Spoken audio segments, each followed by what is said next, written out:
nationhood, and God.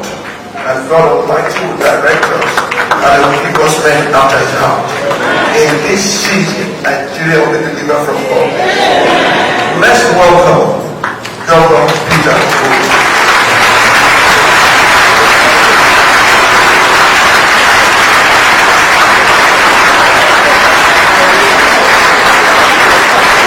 I met him several years ago. He was in charge of Coca-Cola in Nigeria. And Coca-Cola was looking for somebody to be in charge of their products in Nigeria. And I came for an interview as a businessman, I'm a trader. And after I spoke to them, they said, we don't need to look for anybody. We'll deal with you, Peter. Let me start by thanking all of you. I don't talk politics in the church.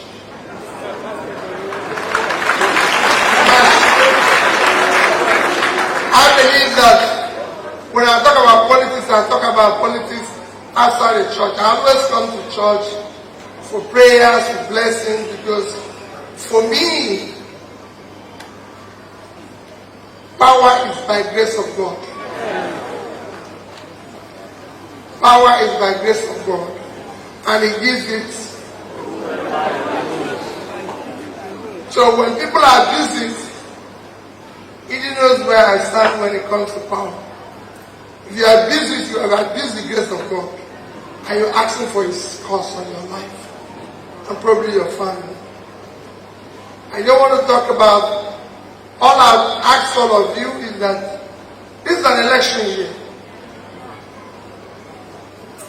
Those of us who are leaders, pray for Nigeria. I don't want to talk about Nigeria. I'll talk about it when I'm outside, talking about politics. Not in the church, but pray for your country. We have no other country except this one. So we must all pray for it. Pray for your leaders, all of us. Pastor has said it without exception. Because if you are just one or two that is good, all of us are bad. Pray for your leaders. And always touch one thing whenever you pray. That God touch their heart to use public money for public good. Nothing else.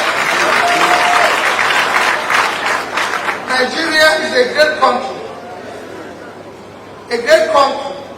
There's something Pastor said this morning that I've heard. We are all part of celebrating this bad leadership that is in Nigeria. School, and I visited our school and made a promise that I'm going to fix their roof. The president has given me the cost of it for 8 point something. I said I'm going to do it. I went there in October. I said by the time you come back in Christmas, I would have given the principal at the church. In January, I was in that area, and it was time for students to ask me. It took a young girl, 13 years, to say to me, raise her hand. And I said, I'll start from you. He said, Governor, why do you make promise you don't keep? When he asked that question, our principal came from the back. I held her mouth. And I said, Principal, leave this girl to tell me this story. She finished telling me that story. I talked to the Commissioner of Education. I said, we must give this girl this check before I leave here. How you get the check, I don't know. I used to be a chairman of the bank. I can get the bank to give me the check. When you go back, you do the paperwork. But this girl must go with this check. We gave the girl the check. The principal and all the school came and carried the girl around. But what happened? I gave all the senior prefects of different secondary school my phone number. If you know what they tell me every day. No principal, no adult will tell me what was happening in the school.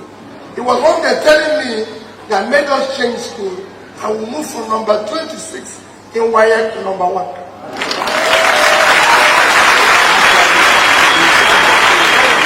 Number 2 is we did not hold pension or gratuity, and we cleared what was there before we came.